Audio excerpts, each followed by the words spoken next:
우리는 사랑을 잃어버렸죠. 그리고 실은 사랑할 줄을 잘 모릅니다. 사랑은, 여러분, 신앙은 가장 중요하게 기준으로, 저 사람은, 한나라당, 국민의힘은, 민주당은 사랑과 진리에서 벗어났다. 멀다. 이렇게 싸웁니다. 정치는 사랑과 진리를 말을 하지 않는 게 아니라 사랑과 진리 때문에 다투고 싸웁니다. 그러나 사랑은, 진정한 신앙 공동체는 진리를 가지려고 싸우지 않습니다. 사랑 때문에 싸우지 않습니다. 그런데 종교도 사랑과 진리 때문에 싸울 수가 있습니다. 종교가 사랑과 진리 때문에, 그 가치 때문에 싸울 때, 그때에 신앙이 정치화됐다라고 얘기합니다. 정치의 방식을 사용하기 시작을 하는 거거든요. 그런 면에서 보면 신앙이 정치화될 수 있는 것입니다. 정치에 참여하느냐 안 하느냐보다 훨씬 더 중요한 문제입니다. 신앙이 정치화됐느냐 아니면 정말 신앙의 그 방법 그대로 가고 있느냐. 신앙은 사랑과 진리가 무엇인지를 너무나 명백하게 얘기하고 있습니다. 사랑은 오래 참고, 사랑은 온유하고, 시기하지 아니하고, 자랑하지 아니하고, 무례하게 행하지 아니하고, 모든 것을 참으며, 모든 것을 바라며, 모든 것을 견디느니라. 이것이 사랑이라고 얘기하고 있습니다. 그런데 보통은 사랑 때문에 싸우거든요. 진리 때문에 싸우거든요. 이것은 꼭 정치단체만이 아닙니다. 부부생활도 그렇습니다. 내가 믿고 있고 의지하는 사랑과 진리 때문에 싸웁니다. 그것은 사랑이 정치화된 것이죠. 정치는 내가 믿고자 하는, 내가 지키고자 하는 진리 때문에 싸우고 다툽니다. 여러분, 오늘 말씀을 통해서 그런 면에서 보면 신앙은 정말 정치화될 수가 있습니다.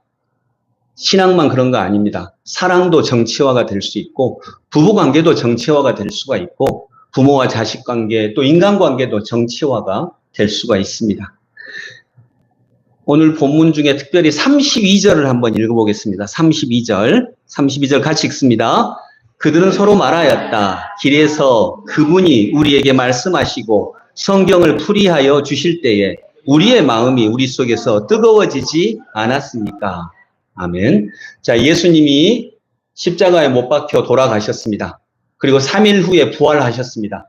제자들은 부활하셨다는 얘기를 들었습니다. 그러나 그들은 그걸 믿지 못했고, 또 예수님이 그들에게 나타나기도 하셨지만 금방 사라졌기 때문에 이 어떻게 해야 되는지를 알 수가 없었습니다. 그래서 많은 제자들이 어디로 돌아갔어요? 고향으로. 나 그냥 집에 갈래. 나 고향으로, 이전 삶으로 돌아갈래. 그거죠. 나 이전 삶으로 돌아갈래 하고 돌아갔습니다. 베드로도 돌아갔고요. 근데 오늘 여기에 나오는 제자 두 명이 12제자는 아닙니다. 또 다른 제자가 있었는데 그 제자 두 명이 자기도 그냥 나 우리 고향으로 돌아갈 거야 그냥 하고 고향으로 돌아가는 중에 일어난 일입니다. 그때 예수님이 그들과 함께 길을 걷습니다. 근데 그들이 예수님을 알아보나요? 못 알아봐요. 왜냐하면 예수님은 부활 이후에는 이제 다른 존재가 되셨으니까요. 그래서 못 알아봅니다. 그런데 이 예수님에게 그들이 누구 얘기를 합니까?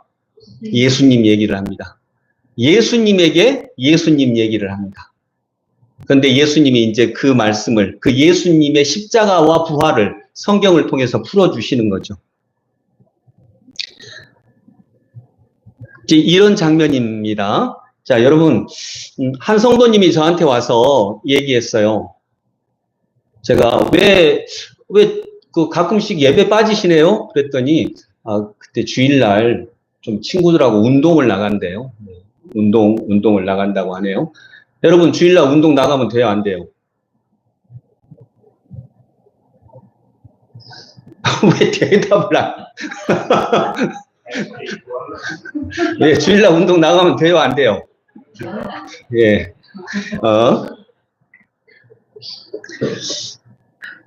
그때 할 수 있는 말이 두 가지입니다. 자, 첫 번째, 주일날 운동 나가면 안 돼. 그럼 벌 받아. 큰일 나. 또 운동하러 가다가 교통사고 날 수도 있어. 그러면 안 돼! 라고 말할 수 있습니다. 이것을 율법적으로 접근하는 거라고 합니다. 율법입니다. 뭐뭐 하지 말라라고 하는 그것은 율법적인 접근이죠. 아까 얘기한 대로 신앙이 정치화되는 어떤 첫걸음일 수도 있습니다. 내가 그 말을 해주는 것은 여러분이 만일 동일한 의문을 받았을 때 아마 대부분은 그러면 안 되라고 얘기할 겁니다. 그러면 안 돼. 큰일 나. 벌 받아. 그럴 수 있어요. 왜 그렇게 얘기하시죠? 미워해서? 아니고 그 사람 생각해서, 사랑해서 하는 얘기예요.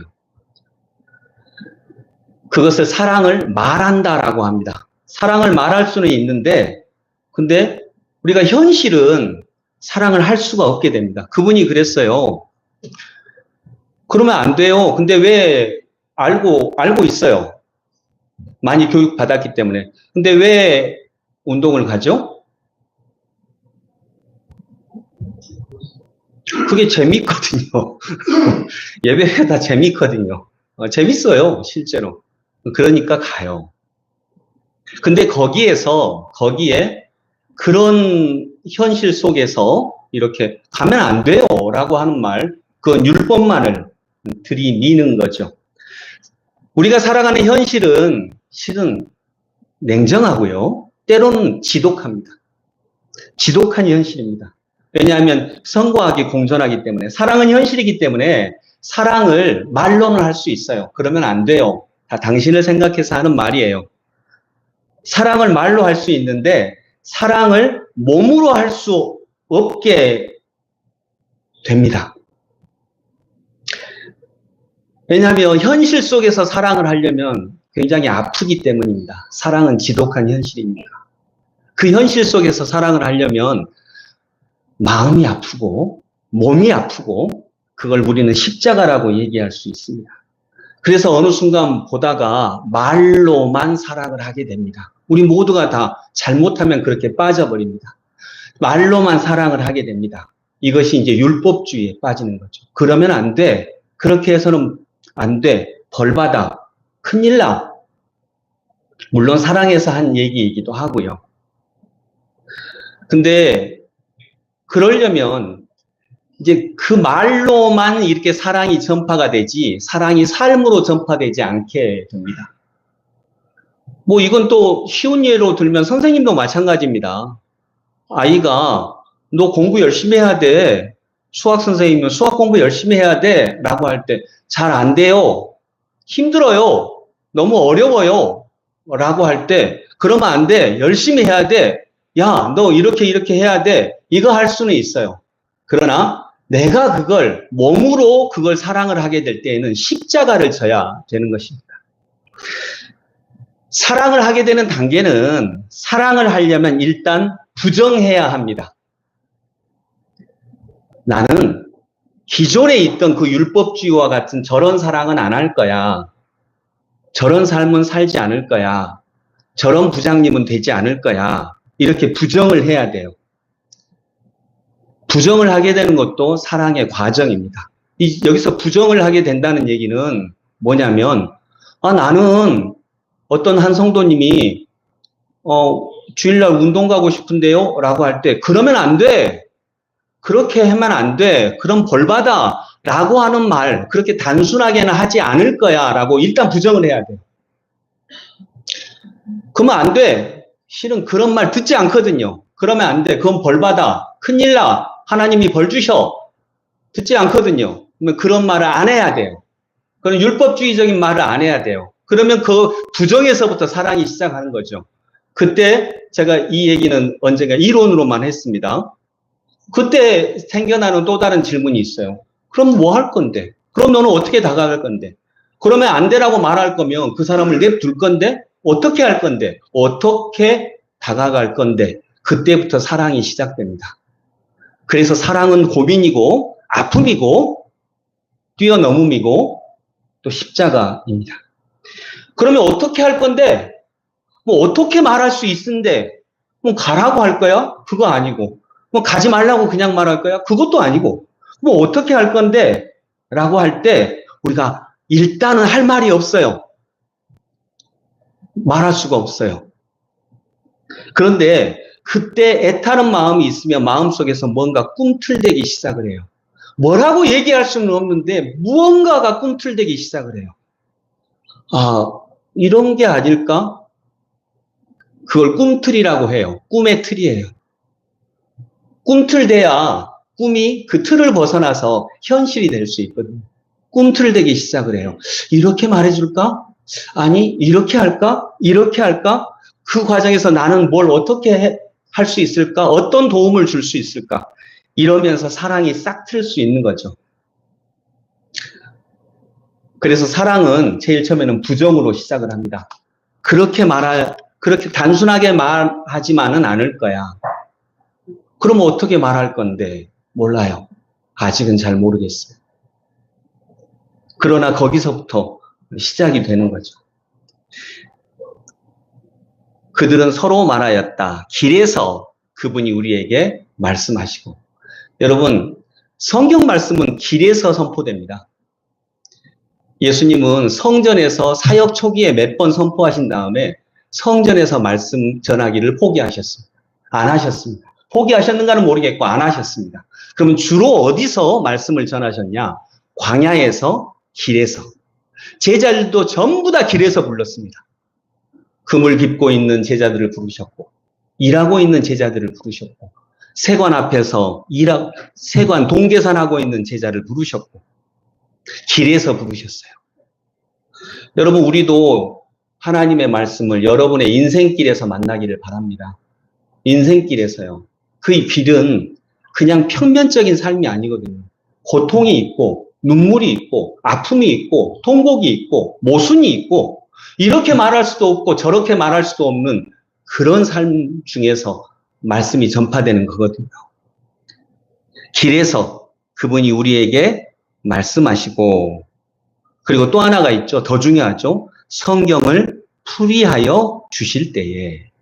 자, 말씀하시는 건 그냥 성경입니다. 말씀하시는 건 성경 말씀 그대로예요. 그런데 이걸 풀어주실 때에는 이 시대에 맞게, 지금 나의 상황에 맞게 하나님께서 그 말씀을 적용시켜 주는 것이다 라고 이렇게 생각할 수 있습니다. 지난주에 제가 메시아는, 예수님은 우리 시대와 우리의 삶, 우리의 역사와 개인의 삶 속으로 들어오셨다라고 이렇게 얘기를 했습니다. 그거 믿으시죠? 그래서 예수님은 지금도 인생 길에서 얘기를 하세요. 예수님은 지금도 우리의 역사 속으로 들어오셔서 일하시고 계시고, 개인의 삶 속으로 들어오셔서 일하시고 계세요. 그래서 주님은 시대를 끌고 가고 계세요. 시대를 변화시키고 계시고요. 그래서 이 시대를 변화시키고 계시는데 우리에게 말씀하시고, 이것이 성경의 그 말씀 그대로예요. 그리고 이것을 풀이하여 주실 때에 이 풀이가 시대를 변화시키는데 바뀐 시대에 맞게 이 성경을 풀이해 주시는 것. 즉, 내가 이런 상황이 됐을 때에 나는 지금 이런 처지인데 이 처지에 맞게 풀어주시는 것이 풀이해 주시는 거예요. 그래서 성경은 액면 그대로의 말씀이 있고 그 말씀이 각각의 말씀으로 다르게 들립니다. 그것이 이제 성령이 조명해 주시는 것이겠지요. 여러분, 지금은 정말 새로운 시대입니다. 지식 정보화 시대이기도 하고요. 지식 정보화 시대, 이 말은 지식과 정보가 있지 않으면 돈이 안 된다는 거예요. 그냥 쉽게 얘기해서. 그래서 끊임없이 배워가야 한다는 말입니다. 지식과 정보가 성취가 되고 돈이 된다는 말이에요. 그러니까 과거에 살던 대로 살면 안 되고 항상 새로운 삶을 살아야 되는데 이 새로운 삶을 살기 위해서는 배워야 하거든요. 배운다라고 하는 것은 읽고 들어야 돼요. 읽고 듣는 것이 그치면 일단 지식 정보화 시대에 그 사회를 제대로 살아가기가 일단은 어렵습니다. 그런데 지금 이 시대는 하나님이 그렇게 이끌어 나가고 계시죠. 신앙도 마찬가지입니다. 신앙도 정말 다양하게, 정말 놀랍게 변화해 가고 있습니다. 여러분, 그래서 신앙은요, 아까 다시 원래 했던 얘기로 돌아가서 사랑이라고 할 때, 이 사랑을 율법화 시킬 수가 있어요. 사랑을 정치화 시킬 수 있어요. 그러면 안 돼. 다 너를 위해서 하는 말이야. 막고, 판단하고, 방어하고, 이러는 거죠. 그런데, 율법주의는 사랑을 몸으로는 할 수 없어요. 내 시간과 정성과 눈물과 땀을 내서 몸으로 하기가 어렵습니다. 그래서 당연히 정치화됩니다. 정치화라고 하는 것은 너는 나쁜 놈이야 라고 얘기하는 거예요. 민주당은 국민의힘을 나쁜 놈이라고 얘기하고 정치가 다 그렇거든요. 트럼프는 그쪽 나쁘다고 하고 반대는 또 트럼프 나쁘다고 하고 이게 정치의 영역입니다. 신앙이 정치화되는 거죠. 남편은 아내를 나쁘다고 하고 아내는 남편을 나쁘다고 하고 부모는 자녀가 못됐다고 하고 자녀는 부모가 이상하다고 하고 이게 신앙이 정치화되고 삶이 정치화되는 것입니다. 그런데 사랑이라고 하는 것은 엄마예요, 엄마. 엄마를 보면 엄마는 애기한테 주고 또 줘도 야, 내가 너 이만큼 해줬잖아. 이렇게 되나요? 주고 또 줘도 또 더 주고 싶어요. 이게 뭐냐면 자, 다시 한번 같이 해볼까요? 시작. 주고 또 줘도 더 주고 싶어. 이게 엄마의 마음인데 엄마의 이게 사랑이에요. 이게 정확하게 종교성이에요. 주고 줘도 더 못 줘서 미안하고 또 주고 싶은 거. 이게 정확하게 종교성입니다. 그리고 주는 것이 자연스러워요. 제가 언젠가 얘기했지만 자연스럽게 주고 싶어요. 자연스럽게 주고 싶다. 여기서 신앙의 핵심이 뭐냐면 주고 싶다가 아니라 자연스럽게 해요. 주는 것이 자연스러워요. 그러니까 주는 것이 자연스럽기 때문에 주고 또 주었는데 내가 너한테 어떻게 해줬는데 내가 너한테 너를 어떻게 길렀는데 하는 의식이 없어요. 그래서 이것이 이제 종교성이 되는 거죠. 그런데 이런 기쁨, 이거 기쁘거든요. 엄마한테 물어보면 이제 저는 엄마가 아니라서 잘 모를 수도 있지만 주고 또 줬는데 더 주고 싶어요. 왜요? 주는 게 기쁘니까. 근데 이 주는 게 기쁜데 이 주는 게 기뻐요. 그런데 이 기쁨이 진짜 본질적인 기쁨이거든요. 근데 이 본질적인 기쁨을 경험하지 못하기 때문에 우리는 그 두 번째 기쁨에 머물러요. 받는 기쁨에 머무르게 되고 높아지는 기쁨에 머무르게 되고 추앙받는 기쁨에 머무르게 되고 그러면서 다시 원래적으로 돌아가서 그러면서 세상이 망가지게 돼요. 세상이 깨어지게 되는 거죠. 사랑이 없는 종교성은 그래서 율법주의로밖에 흐를 수가 없습니다. 영성은 지독한 현실 속에서 사랑을 지속하게 만드는 거예요. 현실은 정말 지독하거든요. 깨어져 있거든요. 여러분, 세상이 깨어져 있고 현실이 지독한 것이 범죄자 때문인가요? 우리가 이토록 고통스럽게 살아가는 것이 막 살인죄를 저지르고 강도를 저지르는 그 범죄자들 때문인가요? 아니요. 우리 모두의, 저와 여러분들의 모두의 영역이에요. 우리는 뭐 엄청난 범죄를 저지르는 않았지만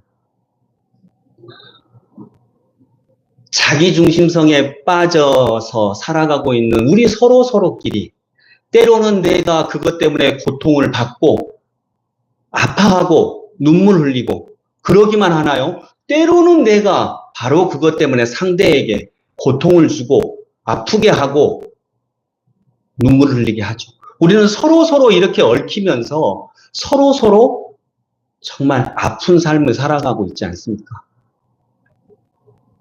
저와 여러분이 당하기만 했나요? 또 저와 여러분이 주기만 했나요? 아픔을 주기만 했나요? 우리는 서로 그렇게 얽혀서 서로에게 상처를 주기도 하고 상처를 받기도 하면서 그렇게 얽혀서 살아가고 있습니다. 그런데 하나님께서 이걸 이제 바꿔가고 계세요. 하나님이 시대를 따라서 바꿔가고 계시는 거예요. 이전의 영성은, 이전의 기독교 영성 하면 이것이었어요. 여러분, 그걸 흔히 말해서 그냥 순복음교의 영성이라고 해요. 순복음의 영성입니다. 순복음 영성의 심리학적 근거가 뭐냐면, 일단 가난해야 돼요. 가난하고 한이 많아요. 가난하니까 한이 많죠. 그래서 한이 많고 분노가 많고 화가 많습니다. 이러한 것들이 뭐냐? 이건 대립의 시대에 맞아요. 가난과 부가 대립이 되고 이런 것들이죠. 성과 학이 대립되고 이런 대립의 시대에는 맞아요. 근데 지금은 시대가 달라졌어요. 대표적으로 청년들은 월급 많이 주는데 가나요? 월급은 좀 적어도 주말에 쉴 수 있는 데를 가나요? 네, 주말에 쉴 수 있는 데를 가요. 청년들은. 왜냐? 시대가 바뀌어졌어요. 우리는 악착같이 돈을 벌어서 이 가난이라고 하는 이 한을 좀 벗어나야 돼. 이렇게 했다면 청년들은 그게 아니에요. 일단 청년들은 한이 없어요. 분노가 별로 없어요. 그래서 막 통성기도 하고, 우리 통성기도 딱 들어보면 여러분 막 한설인 것 같지 않아요? 그게 나쁜 건 아니에요. 그건 시대에 아주 적합한 거였는데 이제는 하나님이 이끌어 가시는 시대가 변화되고 있다는 거예요. 그래서 청년들한테 통성기도를 시키면 안 해요. 한이 없으니까. 그리고 막 시키라고 하면 중고등부가 그래요. 얼른 해. 그래야 끝나. 빨리 해. 이렇게. 그리고 울면 선생님들이 은혜 받고. 근데 울고 난 다음에도 그렇게 바뀌지 않거든요.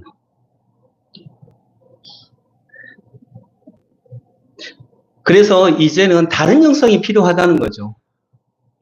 그것이 성경을 풀이하여 주실 때에 이 문구하고 해당하는 거예요. 우리에게 말씀하시고, 말씀은 동일해요. 말씀은 30년 전에나 지금이나 동일해요. 그런데 그 성경을 풀이하여 주실 때에야 우리의 마음이 뜨거워지는 거죠. 지금 나의 마음하고 맞으니까. 근데 어떤 사람은 얘기합니다. 사람들이 잘 살게 되니까 교회에 잘 안 다닌다.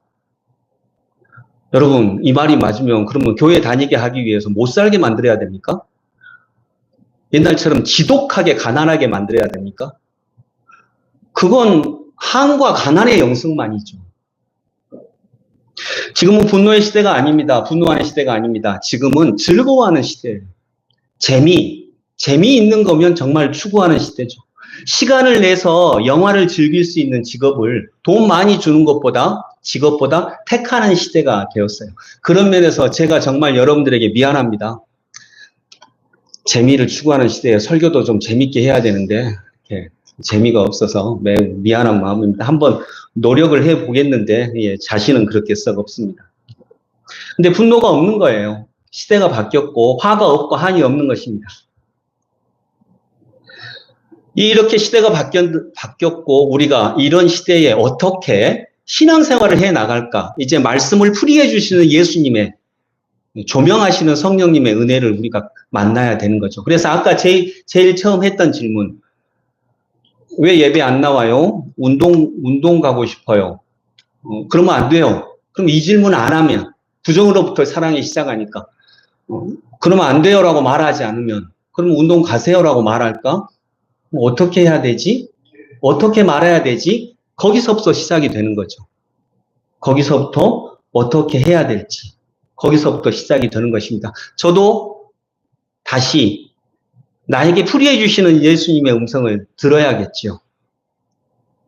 그리고 그걸 내가 내 삶에서 붙잡고 나아가야 될 것입니다. 저도 길에서 음성을 들은 것이 있다면 그분에게 제일 처음에 제가 이렇게 말했어요. 그러지 마세요. 그러면 안 돼요. 그래도 나오세요. 라고 얘기를 했는데 제가 오늘 설교를 준비하다가 그것은 율법이잖아 라고 하는 음성이 제게는 들렸어요. 이게 길에서 들린 음성이라면 음성입니다. 그건 율법이잖아. 율법의 시대는 끝났고 이제는 주님이 우리를 사랑하시는 시대가 되었는데, 그래서 여러분 우리 좀 흔적을 찾아볼 수 있는 게 있습니다. 33절 그들이 곧바로 일어나서, 그러니까 성경을 풀어주실 때 마음이 뜨거운 게 일어났어요. 이 뜨거운 마음이 일어났어요. 그 뜨거운 마음은 기쁨일 수도 있고 환희일 수도 있고 깨달음일 수도 있어요. 근데 뜨거운 마음이 일어났어요. 그러자 그들이 곧바로 일어나서, 이때가 낮이에요, 밤이에요? 그리고 방금 왔어요. 방금 예루살렘에서 고향으로 왔는데, 야, 날 새면 내일 아침에 밝을 때 가자. 그것도 아니에요. 마음이 뜨거워지니까 곧바로 일어나서 밤길을 뚫고 예루살렘으로 돌아와 보니 11제자와 또 그들과 함께 있던 사람들이 모여 있었고, 11제자와 많은 사람들이 이미 와 있었어요. 이 사람들은 아마 이렇게만 생각했을 거예요. 우리한테 예수님이 나타나셨으니까 우리만 예수님 말씀 들었네? 바로 가면 예루살렘에 가서 사람들한테 이 말씀 전해야지. 예수님 만났다고. 그런데 가보니까 다 와 있어요. 어떻게 된 일이냐? 너도 만났네? 너도 만났네? 너도 만났네. 우리는 나만 그런다라고 생각했는데, 우리 2명한테만 나타난다고 생각했는데, 나한테만 이런 어려움이 있다고 생각할 수 있는데, 실은 다 마찬가지. 그걸 뚫고 일어난 사람들이 있고, 예수가 없는 세계에서 예수를 붙잡고 살아왔던 사람들이 있고, 그래서 모여 있었어요. 이미 와 있었어요. 나만 이러는 것 같은데 구약 시대에도 7,000명의 사람들이 남아있다라고 얘기하잖아요. 그런 것처럼 34절 35절 같이 있습니다. 모두들 주님께서 확실히 살아나시고 시몬에게 나타나셨다 하고 말하고 있었다. 그래서 그 두 사람도 길에서 겪은 일과 빵을 떼실 때에 비로소 그를 알아보게 된 일을 이야기하였다. 아멘. 자, 이렇게 사람들이 모여 있었어요. 그리고 이야기했어요. 그리고 그들에게 무엇이 생겼을까라고 하는 걸 좀 유추할 수 있는 말씀이 36절. 그들이 이런 이야기를 하고 있을 때에 예수께서 몸소 그들 가운데 들어서서 말씀하셨다. 너희에게 평화가 있어라. 저 같으면 여기서 이런 말 안 합니다. 내가 예수님이면 니들 전부 다 나 버리고 도망갔지. 나쁜 놈 새끼들 이렇게 할 것 같아요. 근데 그렇게 하지 않으세요. 너희에게 평화가 있기를. 평화를 강구할 수 없는 사람들이거든요. 다 버리고 도망갔거든요. 근데 너희에게 평화가 있기를. 때가 변했어요. 시대가 변했어요. 그리고 이제 구약이 끝나고 교회의 시대가 되었고, 그 교회는 율법보다는 그 율법을 넘어서는 사랑이 주인 역할을 하는 그런 곳이 됐다는 거죠. 여러분, 지금 이 시대는요, 영성의 시대이고, 여성의 시대이고, 가정의 시대이고, 생태의 시대, 마음의 시대, 이렇게 생각할 수 있을 것 같아요.